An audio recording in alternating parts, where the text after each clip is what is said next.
um alimento. Um alimento necessário para a nossa vida.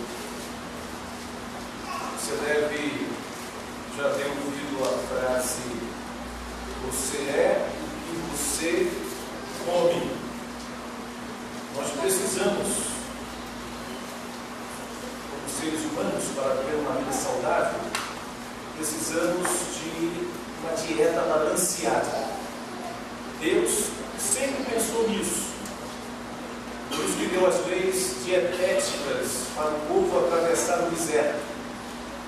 Ao povo era proibido comer carne de porco, porque no deserto para onde eles estavam se dirigindo era um alimento não recomendável. Então Deus sempre se preocupou com isso. Alguns não se preocupam, né? Mas, de fato, a falta de uma dieta balanceada nos causa problemas de saúde. Nós temos uma nutricionista na nossa igreja, e hoje eu só como bauru. O sanduíche que eu como, deixei o meu X-Bacon de lado, para minha tristeza, só pão integral de bauru, um sanduíche absolutamente sem graça. Mas é mais saudável do que comer bacon e carne de hambúrguer. Principalmente da última vez que estive 12 horas no SPA. Me lembrei sempre dele. De fato, irmãos, uma dieta para o nosso povo é necessária. Hoje o governo federal se preocupa em investir na merenda escolar para que as crianças bem alimentadas possam produzir mais na escola. E de fato, muitas crianças só têm basicamente aquela refeição servida na escola. Muitas desnutridas, muitas sofridas. E o governo federal, pensando nisso, está investindo na merenda escolar. Eu quero dizer que na vida espiritual não é diferente. Nós temos um espírito, e o espírito também precisa de alimento. O nosso espírito também precisa de alimento saudável para ser saudável. Por isso que há pessoas enfermas espiritualmente. Há um livro de Martin Lloyd-Jones intitulado Depressão Espiritual. Depressão espiritual. Pessoas enfermas no espírito, pessoas cabisbaixas no espírito, com a alma enferma, a alma está desnutrida, assim como o corpo físico. Nosso espírito também precisa de alimento. E a pergunta é: com que você está alimentando a sua alma? Qual alimento você tem ingerido para o seu coração? Muitos se alimentam de ira, se alimentam de violência, se alimentam de vaidade, de discórdias, se alimentam de ressentimentos, se alimentam de futilidades, se alimentam de amenidades, se alimentam de desconfiança, de ciúme, se alimentam de vingança. E é claro que o espírito, o coração alimentado dessas coisas vai resultar numa pessoa violenta, numa pessoa depressiva, numa pessoa entristecida, uma angústia, numa pessoa que não consegue encontrar felicidade na vida. São pessoas que só se lamuriam, pessoas que só reclamam de tudo, nada está bom para elas, porque elas inconscientemente, às vezes, estão se alimentando o coração dessas coisas, da ira, da inveja. E são pessoas absolutamente enfermas do coração, que não conseguem esquecer o passado, não conseguem esquecer aquela pessoa, aquilo que ela passou, e é uma pessoa enferma por dentro. Ela se torna amarga, e alguns vão manifestar conteúdos diferentes. Você conhece a frase: o pior cego é aquele que não quer ver? Porque porque nós estamos nos alimentando de comida, de uma má comida no nosso espírito, irmãos, é porque nós não temos a razão, o resultado disso, o resultado disso é que não temos força para lutar, energia espiritual para vencer. Por isso que nós não mais vencemos o dia mal. Não temos forças espirituais como resultado do nosso espírito estar desnutrido, nosso espírito está emagrecido, que não se alimenta de coisas espirituais. Não é sem razão que muitos estão sendo sucumbidos pela vida. Não é sem razão que muitos estão sucumbidos, vencidos, completamente descaracterizados, arrasados, humilhados pela vida, porque não tem forças para levantar a cabeça. Não há energia espiritual para dizer não e romper com aquele ciclo de derrota. Não há força espiritual no coração, porque aquilo escraviza aquela pessoa.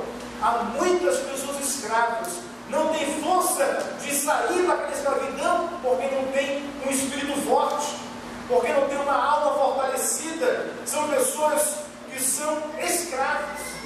E você conhece como dizia a frase: o pior cego é o que não quer ver. Isto é, são pessoas que, embora escravas, elas não se veem como tal, elas não se veem como escravas, elas não se veem à mercê daquela situação que as escraviza e controla a vida delas. Elas não assumem que o passado controla a vida delas. Elas não assumem que o ressentimento do passado controla a vida delas.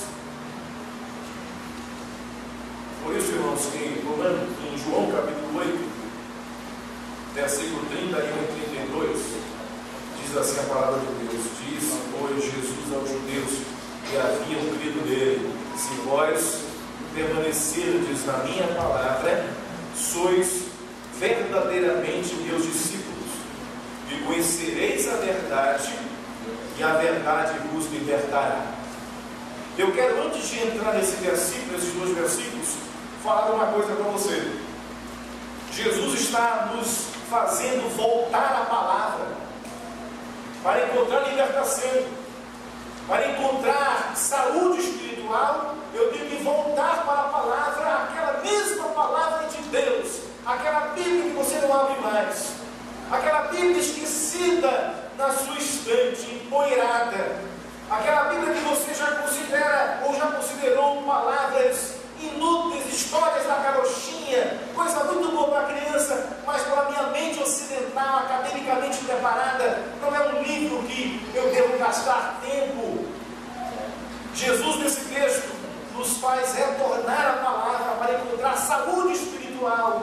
Não haverá saúde espiritual se não voltarmos à palavra de Deus. E a palavra de Deus, irmãos, ao mesmo tempo que ela se apresenta como libertadora, escute bem isso, a palavra, a mesma palavra de Deus, que se apresenta como libertadora, também é a palavra que denuncia a nossa escravidão. Por isso, que em alguns países asiáticos, países do Oriente, pode entrar qualquer livro, mas se entrar a palavra de Deus, as pessoas são presas.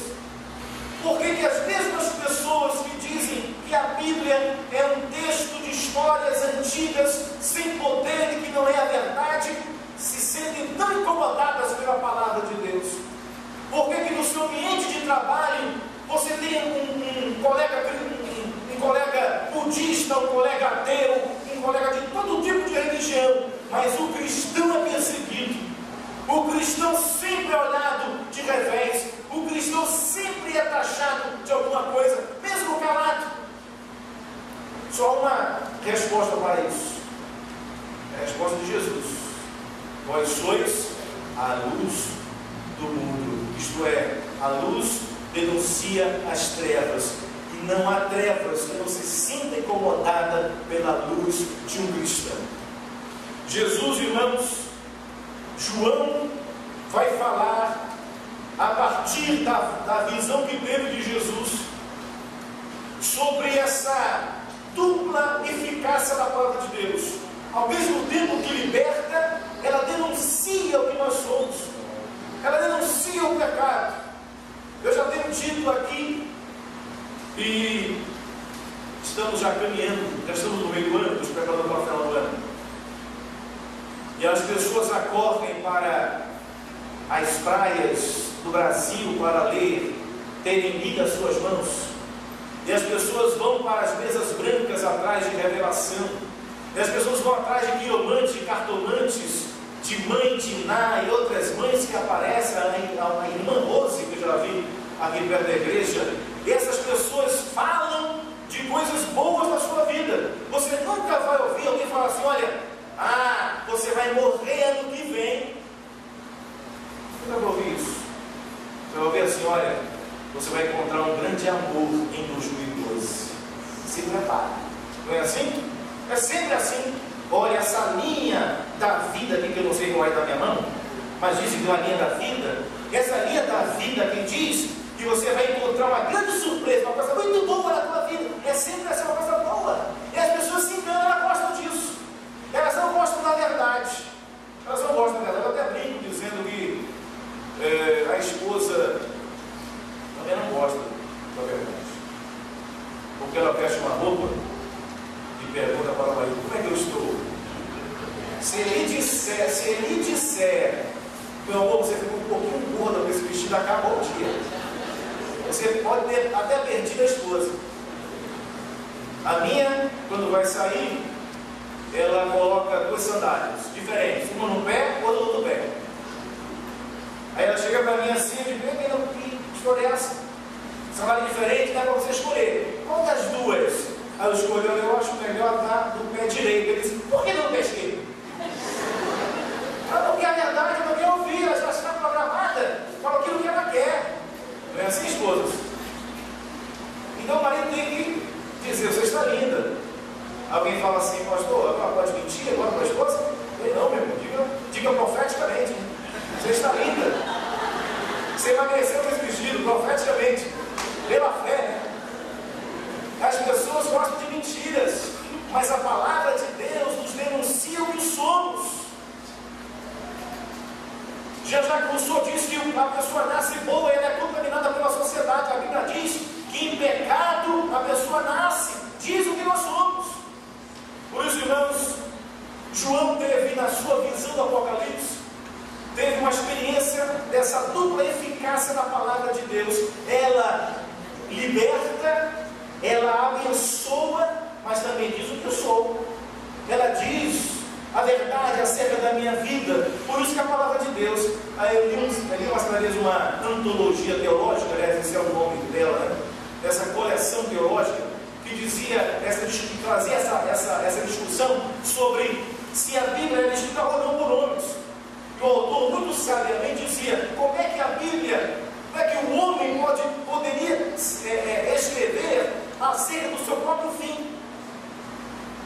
Se você nunca teve um argumento a favor da escritura inspirada, uma delas é essa: como é que a Bíblia foi escrita por homens e o homem dificilmente iria escrever sobre o seu próprio fim?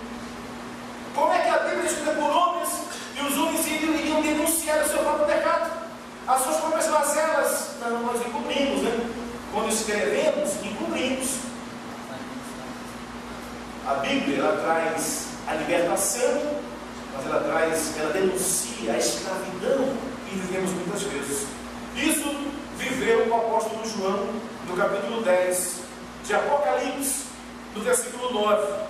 Essa experiência nos fala exatamente da profecia, o que ela é na íntegra. Apocalipse 10, versículo 9, diz assim a palavra de Deus. Apocalipse capítulo 10, versículo 9. A voz que ouvi, vinda do céu, estava de novo falando comigo e dizendo: vai e toma o livro que se acha aberto na mão do anjo, em pé sobre o mar e sobre a terra. Fui, pois, ao anjo, dizendo-lhe que me desse o livrinho. Então ele me falou: toma-o e devora-o. Certamente ele será amargo ao teu estômago, mas na tua boca doce como mel. Tomei o livrinho da mão do anjo e o devorei. e na minha boca era doce como mel. Quando, porém, o comi, o meu estômago ficou amargo. Então me disseram: é necessário que ainda profetizes a respeito de muitos povos, nações, línguas e reis. Entenderam a passagem? Que a palavra que João deveria dar, que continha no livro, era uma palavra de denúncia, era uma palavra de juízo, era uma palavra que denunciava o pecado do povo. Isto é, uma palavra que a princípio é doce, que é a palavra de Deus, mas que se torna amarga no estômago, porque é uma palavra de juízo, uma palavra de denúncia do pecado da humanidade. Nesse texto de João, capítulo 8, versículo 31, nós encontramos no capítulo 8, no comecinho dele, Jesus abençoou uma mulher pecadora. Ele estava no templo ensinando o povo, e alguns religiosos, como sempre, eles não têm misericórdia, eles não pensam no próximo, eles querem só cumprir os códigos religiosos deles. Trouxeram a mulher para Jesus. Olha, essa mulher é pecadora, ela foi flagranteada em adultério. Na lei diz isso, isto é, ela deve morrer. Por que diz isso tudo? Ele disse para aqueles que estavam ali: aquele que não tem pecado, portanto, seja o primeiro a atirar a pedra. Se ela é pecadora, e se for a única pecadora, aí vocês que não têm pecado, não têm direito a apedrejar a pecadora. Agora, se vocês são pecadores, ninguém tem direito de jogar pedra no outro. E Jesus viu, ou não viu, no texto bíblico, estava com a cabeça baixa, mas a mulher viu as pessoas indo embora, do primeiro ao último, do mais velho ao mais novo, indo embora, porque as consciências deles denunciavam que eram pecadores. E Jesus começa a falar sobre esse episódio com essa mulher, quando ele aproveita a plateia, igual lá nós aproveitamos na praça principal de Porto Alegre. Ele diz: eu sou a luz do mundo, quem me segue não andará em trevas, pelo contrário, terá a luz da vida. Esta mulher andava em trevas, mas aquele que me segue, aquele que me aceita, não andará mais em trevas. Essa mulher andava em trevas, agora ela anda na luz de Deus. E aquela palavra de Jesus e aquele episódio com a mulher causou muito desconforto com aqueles religiosos. Ele começou a travar um diálogo com eles. E ele chega ao ponto de dizer assim: olha, vocês são do diabo, porque vocês só ouvem o diabo, não ouvem a Deus.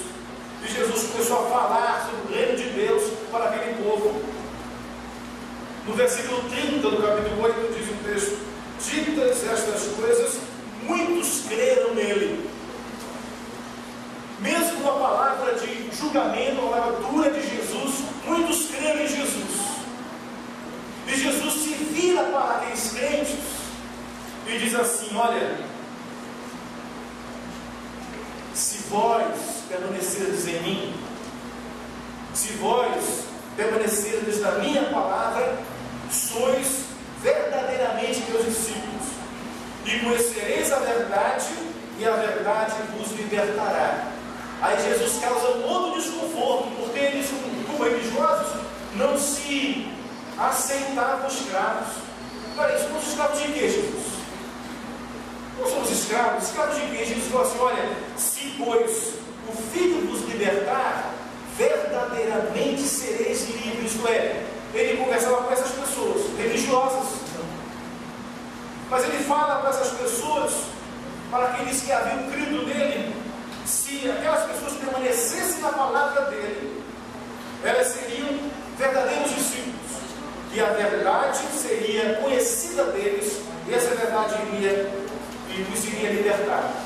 Eu quero fazer uma breve exegese desses dois versículos aqui, não é toda a minha mensagem, mas é uma grande parte dela. O que nos ensina essa palavra de Jesus, irmãos? Perceba que ele está falando para um grupo de religiosos, e de repente alguns creem nele. Ele se vira para os que creem e diz assim: olha, eu vou falar para vocês que estão crendo, se vocês permanecerem em mim, vocês serão verdadeiros discípulos meus. E vocês depois conhecerão a verdade. E depois de conhecer a verdade, vocês serão libertos por ela. Veja a ordem de Jesus. Veja a ordem. Eu quero fazer uma pequena e breve exegese nesses dois versículos. Em primeiro lugar, crer pelas palavras de Jesus, crer é diferente de ser liberto. Diferente. Os discípulos haviam crido, os judeus haviam crido nele, mas mesmo assim Jesus não considerou automática a libertação. Perceba isso. Se ao crer fôssemos libertos de todas as nossas mazelas, nós já não estaríamos aqui, já teríamos subido para o céu. Mas porque nós cremos, e porque muitas vezes, apesar de cristãos, apesar de crentes em Deus, ainda somos escravos de muitas coisas. Ainda somos escravos de muitas coisas na nossa vida. Por isso que Jesus falou que não é automático ser liberto ao crer. Ele disse para os crentes: olha, vocês creem em mim, mas eu vou dizer uma coisa para vocês: se vocês permanecerem em mim, vocês serão libertos. Se vocês conhecerem a verdade, serão libertos. Olha só. Isto é, há pessoas que creem, mas são escravos. Então o que ele está dizendo aqui não é automático. A minha caminhada com Cristo começa com a fé, em crer, mas só começa. Alguns estacionam por aqui, alguns acham que somente crer. E aliás, crer, como diz a palavra de Deus, como diz o Novo Testamento, como diz Tiago, até os demônios creem e estremecem. Ele diz: crês tu em Deus? Faz bem, mas não faz tudo não. Porque até os demônios creem, até o diabo crê em Deus e estremece. O fato de crer não nos leva absolutamente a lugar nenhum se ficar só no crer. Por isso que ele diz assim: olha, vocês creram em mim, mas a coisa não para por aí, eu vou continuar com vocês. Muitas pessoas se libertam, se limitam a dizer apenas que creem em Jesus. Para elas basta crer. Não, eu creio. Vá na penitenciária Anísio Julinho. Se você não vai encontrar gente crente lá dentro, vai encontrar muitos crentes. Muitas pessoas que nós evangelizamos: não, eu creio em Deus, pelo amor de Deus, eu creio em Deus. Mas são escravas do pecado. São pessoas destruídas. O que falta então? É porque não basta crer, irmão. Não basta crer. Não fica só no nível do crer. Em segundo lugar, o que Jesus ensina nesse texto? Que crer é diferente de ser discípulo de Jesus. Diferente. Crer é uma coisa, ser discípulo de Jesus é outra coisa. Há muitos que chegam às igrejas e que se dizem crentes, mas não são discípulas de Jesus. Não são seguidores de Jesus. Você sabe o que é ser um discípulo? Sabe que discípulo é um aprendiz. O discípulo é um aluno. Mathetes, no grego. Aluno, aprendiz, é um estudante. Ele está ali aprendendo de Jesus. E o que o discípulo faz? Ele aprende de Jesus. É o que ele diz em Mateus 11, 28 a 30. Vinde a mim. Veja Jesus falando: vinde a mim, todos os que estáis cansados e sobrecarregados, que eu vos aliviarei. Tomai sobre vós o meu jugo e aprendei de mim. Veja o que você tem que aprender. Não é aprender um corpo local de doutrina, não é aprender um corpo de práticas locais de uma religião, é aprender de Jesus. É ser discípulo. Você será discípulo se aprender diretamente dele. E aprendei de mim, porque sou manso e humilde de coração, e achareis descanso para as vossas almas. Veja só o alimento. Aprender de Jesus. Muitos pensam que crer é automático ser discípulo, mas não é. Crer é uma coisa, e Jesus nos fala isso aqui: olha, vocês creem em mim, mas se vocês permanecerem em mim, vocês serão verdadeiros discípulos. Quem permanece, não é aquele que crê, é aquele que permanece em Cristo. Discípulo, aprendiz, que aprende com Cristo. Será que você coloca na sua vida prática o que você lê nos evangelhos sobre Cristo? Será que nos seus embates diários, será que na sua vida diária você não diz assim: opa, Jesus, ele enfrentou esta mesma situação, olha, Jesus fala dessa outra maneira, Jesus, será que ele faria isso? Será que ele aceitaria esta condição? Isso é ser discípulo de Jesus. Então, crer é diferente de ser discípulo. Há muitos crentes andando por aí, muitos, mas discípulos são poucos, muito poucos discípulos de Jesus. Em terceiro lugar, irmãos, Jesus fala aqui que crer é diferente de viver em Cristo. Crer é diferente. Ele se vira para os crentes e fala assim: vocês creem em mim, mas se vocês permanecerem em mim, isto é, vocês podem crer, mas decidir não viver em mim. Para muitos, a experiência da cruz é uma experiência do passado. Me converti, fui na igreja, mas não permanece. Eu fui, já cantei os hinos, já conheço todos os hinos do cristão, mas você está dando tudo, por que não permanece? Aí a pessoa diz: eu já fui crente, nunca foi. Aliás, sempre foi, né? Nunca foi discípulo, nunca foi cristão, porque crente, muitos são. E a pessoa diz: não, já fui na igreja, eu já fui crente, já fui cristão, nunca foi, porque João diz: saíram dos nossos, porque não era dos nossos, para que isso fosse evidenciado. Quem experimentou da graça de Cristo não larga o Senhor. Quem é um salvo não se vê longe de Deus. Quem é filho de Deus não quer mais andar órfão. Quem já foi de Deus, quem é de Deus, nunca vai andar sozinho nessa terra, porque é o discípulo de Jesus. Então, crer é diferente de viver em Cristo. Muitos querem crer. Eu creio, graças a Deus eu creio, mas não vivem em Deus. Em quarto lugar, o que Jesus ensina nesses dois versículos? Que crer é diferente de conhecer a Jesus. Crer é diferente. Crer é uma coisa, conhecer a Jesus é outra coisa. Há tantos que pensam e creem, mas como podem crer em alguma coisa que não conhecem? Eles creem no conceito.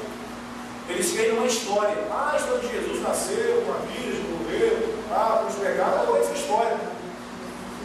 Conhece a história, conhece o conceito, não conhece a pessoa de Jesus Cristo. O que faz a diferença é a experiência com o Senhor Jesus. Não o cosmético da religião, mas a experiência com que ninguém, nada vai segurar o procedimento se você não tiver experiência com Cristo. Se você tiver experiência com a Igreja de Esperança, você vai ficar aqui hoje e vai embora amanhã, porque ninguém vai te segurar aqui.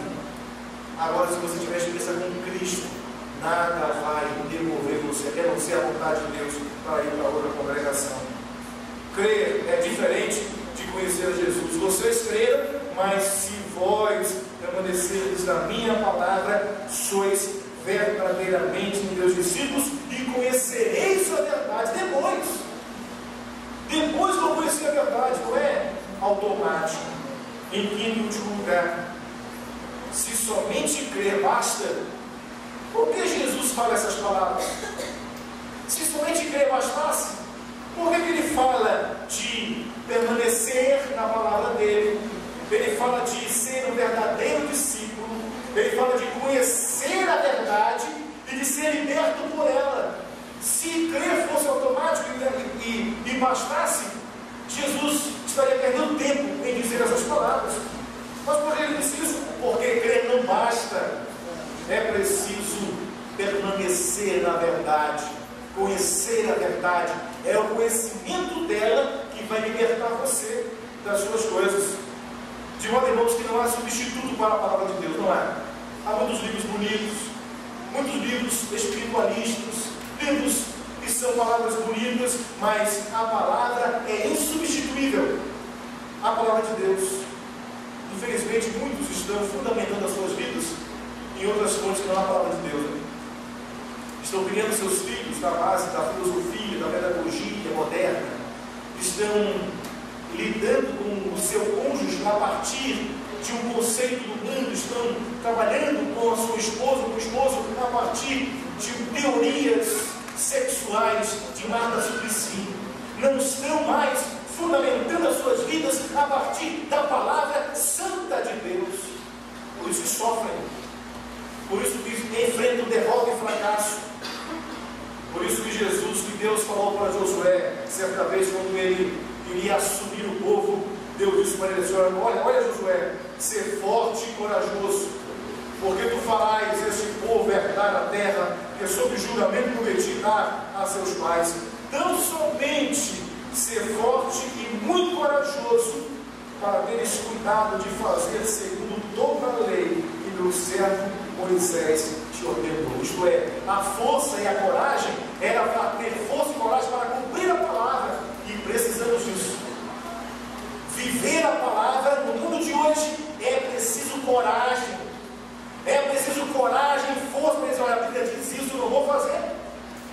Não é que minha igreja não deixa, não é que minha religião não permite, é que a minha experiência com a palavra não permite que eu faça isso. É preciso coragem. Os homens públicos levarem uma vida santa na palavra no meio político brasileiro. É preciso coragem.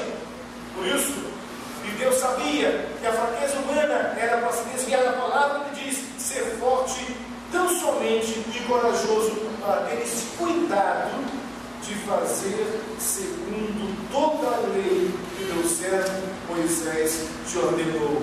Ele ainda diz mais: dela não te desvies nem para a direita e nem para a esquerda. Agora, eu tenho certeza que você busca a vitória na vida. Tenho certeza disso. Que você quer plantar e quer colher. Que você quer dar pontos certos na vida. E o resultado disso é a palavra de Deus. Isto é, se Josué fosse fiel à palavra de Deus, Deus fala assim: para que sejas bem-sucedido por onde quer que andares. Qual é a causa do sucesso? É viver a palavra. Se eu não vivo a palavra, vou viver fundamentado em outros conceitos, eu vou enfrentar a derrota. E Deus continua dizendo: não cesses de falar desse livro da lei, antes medita nele dia e noite, para que tenhas cuidado de fazer segundo tudo quanto nele está escrito. Qual é o resultado disso? Então farás prosperar o teu caminho e serás bem-sucedido. Aí está o remédio, aí está o segredo da vitória: é viver a palavra, permanecer na palavra de Deus. Ela nos dá poder para viver, né? E é claro que o cristão não vive numa bolha, protegido, imune de passar dificuldades. Você pode dizer: pastor, está certo, o que eu ganho em permanecer na palavra se eu enfrento tristezas? O fato é que a diferença é que você enfrenta com o poder de Deus. Enfrenta tristezas, assim como no final do Sermão do Monte, aquela água que bate, aquele vento que bate sobre a casa construída na rocha, ela não cai, mas a casa construída na areia é uma casa que cai, ela vem abaixo porque não tem a força de Deus. Por isso que muitos encontros são encontrados com uma forca no pescoço, com a corda no pescoço, com a bala na cabeça. As pessoas que não acabam da vida, abandonam família, mulher e filhos, porque não aguentam a pressão da vida. Mas aquele que constrói a vida no alicerce que é Deus, ele vai passar por intempéries, mas vai vencê-las. Ele vai vencer o poder de Deus. É o que Paulo fala em Filipenses 3:10. Ele diz: para o conhecer e o poder da sua ressurreição. Veja o que está à disposição do crente. Eu estou aqui, Paulo diz, eu não avancei ainda, mas eu quero conhecer a Jesus e quero conhecer o poder de Deus para vencer. E mais ele diz: e a comunhão dos seus sofrimentos, conformando-me com ele na sua morte. Quais os benefícios que Paulo coloca nesse versículo? Ele diz assim: escapar dos problemas. Ele está aqui, não está. Ele diz assim: olha, você vai escapar da morte, também não está aqui. Ele diz que o benefício de conhecer a Deus é conhecê-lo profundamente, e o poder dele que vai ser responsável por eu vencer o mundo, assim como ele me prometeu em João 16. No mundo tereis aflições, mas eu venci o mundo. faz diferença viver com Cristo. Faz diferença andar com Jesus. Este é o arrependimento dos cristãos do primeiro século. Eles não pediram livramento, pediram o poder de Deus. Ele diz: ó, tu, ó soberano Senhor, que fizeste o céu, a terra, o mar e tudo que neles há, que disseste por intermédio do Espírito Santo, por boca de Davi, nosso pai teu servo, para que se enfureceram os gentios e os povos imaginaram coisas vãs, levantaram-se os reis da terra e as autoridades ajuntaram-se contra o Senhor e contra o seu ungido, porque verdadeiramente se ajuntaram nesta cidade contra o teu santo servo Jesus, o qual ungiste Herodes e Pôncio Pilatos com os gentios e gente de Israel, para fazerem tudo o que a tua mão e o teu propósito predeterminaram. Aí eles terminam dizendo o seguinte: agora, Senhor, nos livra da morte, temos medo de sofrer, não queremos sofrer. Não está nada aqui escrito em Atos 4, 23 a 31. Eles oram o seguinte: agora, Senhor, olha para as suas ameaças e concede aos teus servos que anuncie com toda intrepidez a tua palavra. Faz diferença andar com Deus. A coisa está difícil, o barco está afundando, mas eu tenho força de Deus para vencer. Por muito pouco as pessoas dão cabo da vida pelos problemas. Por muito menos, talvez, do que você esteja avançando, as pessoas desistem de viver e abandonam família, filhos, mulher, emprego. Porque não tem o poder de Deus. Paulo diz: para o conhecer e o poder da sua ressurreição. Faz diferença andar com Deus. Faz diferença andar com o Senhor. Porque a palavra dele é alimento e orientação para a nossa vida. Vamos orar. Jesus.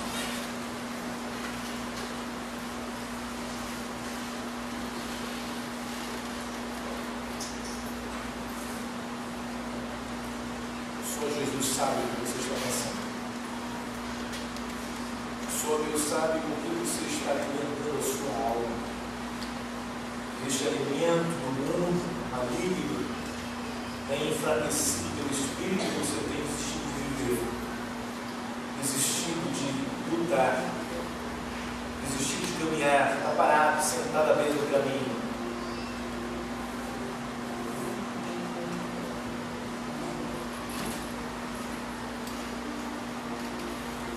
A solução para vencer está